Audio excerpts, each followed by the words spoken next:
faut avoir un ticket, Danny, pour voir un film. Et justement, j'ai le ticket. Dès qu'il sort d'une salle obscure, Bobo Léon dégaine son micro-baladeur et commente le film qu'il vient de voir. Je ne veux plus entendre parler de film. Ciné Parler, sur Cinéma Radio. Je suis sûr que t'adores les répliques de cinéma du genre Fais-moi plaisir ou Je suis ton pire cauchemar. Et celle-là, qu'est-ce que t'en dis? Les babiles débiles du babouin nubile. www.cinemaradio.net. Ah, tu l'attendais pas celle-là, hein? Et sur toutes les plateformes de podcast. C'est un passeport pour un autre monde.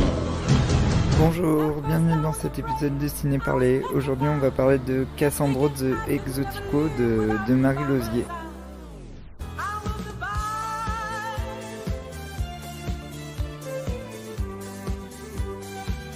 Donc Cassandro the Exotico est sorti début décembre et il n'était pas sorti à Lyon. Du coup c'est en vacances à Avignon que j'ai pu le voir et j'avais lu des articles quand il a été présenté à la Cannes à la CID et j'avais bien sûr très envie de le voir. Donc bon, c'est un film estampillé à CID, du coup il a tous les travers parce que j'adore ça, mais toutes les marques de fabrique de cette sélection parallèle à Cannes. Du coup c'est au format carré, c'est tourné en pellicule et c'est un documentaire, mais bon, le héros du film se met beaucoup en scène et il est tout à fait conscient de la caméra tout le temps, donc on peut dire que c'est un docu-fiction, mais ça reste quand même un documentaire. Et du coup Marie Lozier est allée à Juarez au Mexique pour filmer Cassandro the Exotico, qui est un catcheur de lucha libre.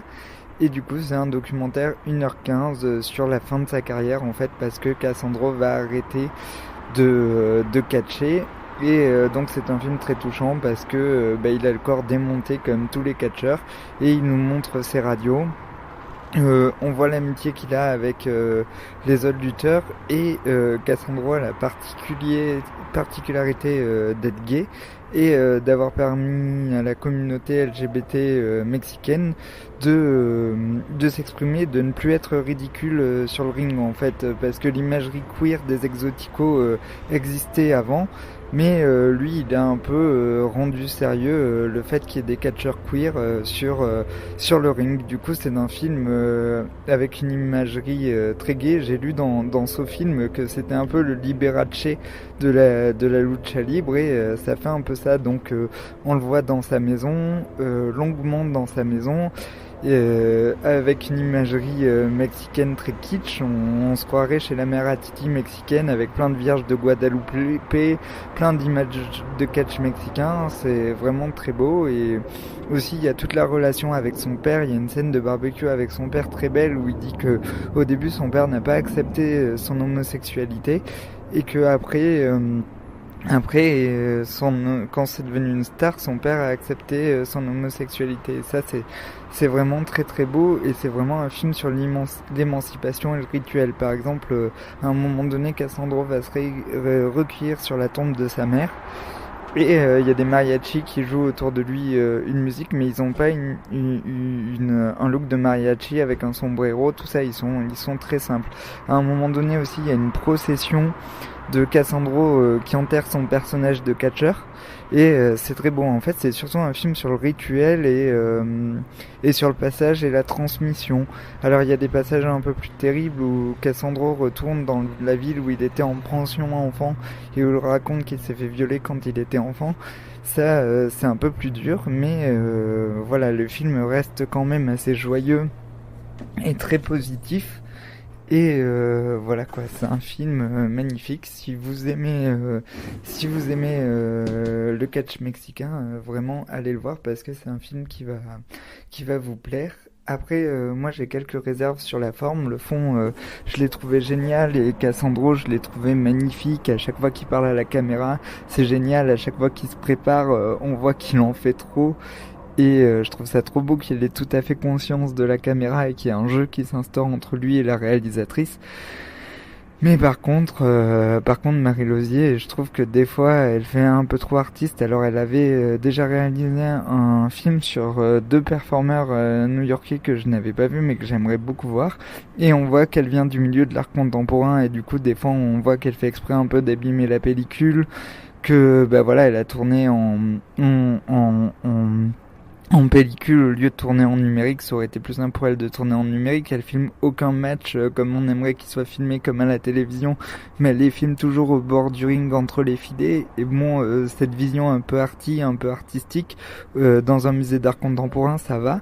Mais cette vision artistique, c'est très bien que les cinéastes aient des visions artistiques, c'est pas ce que je veux dire, mais je veux dire cette vision de plasticienne sur un support de film ou de vidéaste sur un support cinéma. Je trouve que ça fait un peu décalé, j'ai été un peu déçu et j'aurais préféré voir ce point de vue au musée qu'au cinéma. Là, j'avais vraiment envie de voir des scènes de match mexicain. Néanmoins, ça reste une grande œuvre et c'est une toute petite réserve que j'ai sur un point de vue, mais la manière dont elle a instauré un rapport de confiance avec Cassandro, dont elle le filme dans sa chambre, dont elle le filme pendant ses voyages, et la manière dont ils entretiennent une relation tous les deux, j'ai trouvé ça très beau et magnifique. Du coup, c'est vraiment une petite réserve et voilà, je voulais pas employer des mots durs contre elle, mais je trouve juste que des fois elle a une position un peu trop plasticienne et pas assez cinéaste. Voilà, c'est ça que je voulais dire.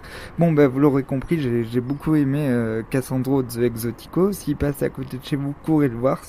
C'est qu'1h15 et vous allez vous éclater. Peut-être qu'on peut regretter que le film soit un peu court aussi, mais bon, c'est assez chouette. J'aurais bien aimé voir avoir plus de rush en fait, parce que y a des passages où la réalisatrice discute par Skype avec lui et c'est croustillant quoi. Et on voit bien que le film a été monté. Après, on sait pas dans quel ordre il y a eu les conversations Skype, il y a eu le voyage en Europe. Après, il y a eu quand Cassandro raconte son enfance au Mexique, quand il se recueille sur la tombe de sa mère. Bref, c'est assez beau, voilà, c'est chouette.